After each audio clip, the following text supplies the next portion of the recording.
Selamat datang di video Agus Pajak, yang membahas ketentuan umum dan tata cara perpajakan. Video ke-56, kita bahas bukti permulaan bagian keempat. Pemeriksaan bukti permulaan merupakan istilah lain dari penyelidikan. Menurut Kitab Undang-Undang Hukum Acara Pidana, penyelidikan adalah serangkaian tindakan penyelidik untuk mencari dan menemukan suatu peristiwa yang diduga sebagai tindak pidana guna menentukan dapat atau tidaknya dilakukan penyidikan menurut cara yang diatur dalam undang-undang ini. Mari kita bandingkan dengan pengertian bukti permulaan menurut Undang-Undang KUP.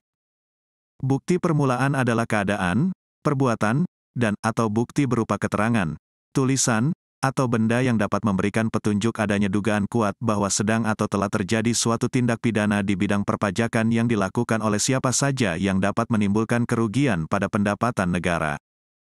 Berdasarkan pengertian ini, bukti permulaan bertujuan untuk memberikan petunjuk adanya dugaan kuat tindak pidana pajak. Sedangkan tujuan penyelidikan menurut KUHP yaitu untuk mencari dan menemukan suatu peristiwa yang diduga sebagai tindak pidana. Jadi, baik bukti permulaan maupun penyelidikan sama-sama mencari petunjuk adanya tindak pidana. Setelah ditemukan adanya dugaan kuat telah terjadinya tindak pidana perpajakan, maka pemeriksa bukti permulaan secara formal melaporkan sebuah peristiwa tindak pidana, yang disebut laporan kejadian. Laporan kejadian adalah laporan tertulis tentang adanya peristiwa pidana yang terdapat bukti permulaan sebagai dasar dilakukan penyidikan. Urutannya begini. Pemeriksa bukti permulaan harus mengungkapkan tindak lanjut yang telah dilakukan oleh pemeriksa bukti permulaan dalam laporan pemeriksaan bukti permulaan. Dalam hal ditemukan 1. Potensi pajak yang bukan merupakan tindak pidana di bidang perpajakan. 2. Dugaan peristiwa pidana selain yang ditentukan dalam surat perintah pemeriksaan bukti permulaan. 3. Tindak pidana selain tindak pidana di bidang perpajakan, dan/atau 4. Bukti permulaan yang cukup mengenai keterlibatan pegawai Direktorat Jenderal Pajak. Pemeriksaan bukti permulaan yang ditindaklanjuti dengan penyidikan, pemeriksa bukti permulaan mengungkapkan informasi harta kekayaan orang pribadi atau badan dalam laporan pemeriksaan bukti permulaan. Berdasarkan laporan pemeriksaan bukti permulaan, pejabat yang berwenang menyusun laporan kejadian. Berdasarkan laporan kejadian tersebut, kemudian penyidik pajak melakukan penyidikan setelah mendapat surat perintah penyidikan.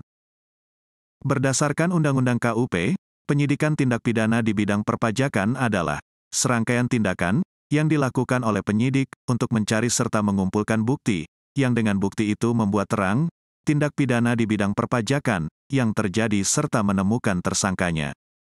Berdasarkan definisi ini, setidaknya ada 3 tujuan penyidikan pajak, yaitu 1. Mencari serta mengumpulkan bukti. 2. Membuat terang tindak pidana di bidang perpajakan, dan 3. Menemukan tersangkanya.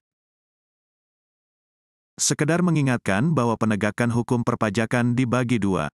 1. Penegakan hukum administrasi, dan 2. Penegakan hukum pidana pajak. Hukum administrasi akan berujung pada sita dan lelang. Sedangkan hukum pidana pajak akan berujung di vonis Hakim Pengadilan Negeri, Hakim Pengadilan Tinggi, dan Hakim Agung. Terima kasih sudah menonton video Agus Pajak. Agus Pajak adalah tempat belajar perpajakan, bahkan bagi pemula sekalipun dapat belajar perpajakan dengan mudah. Selain belajar melalui video, laman aguspajak.com juga menyediakan tulisan tentang perpajakan. Tulisan di laman aguspajak.com sudah banyak dikutip orang untuk beragam keperluan, seperti tugas dari dosen, dan skripsi. Sampai jumpa di video selanjutnya.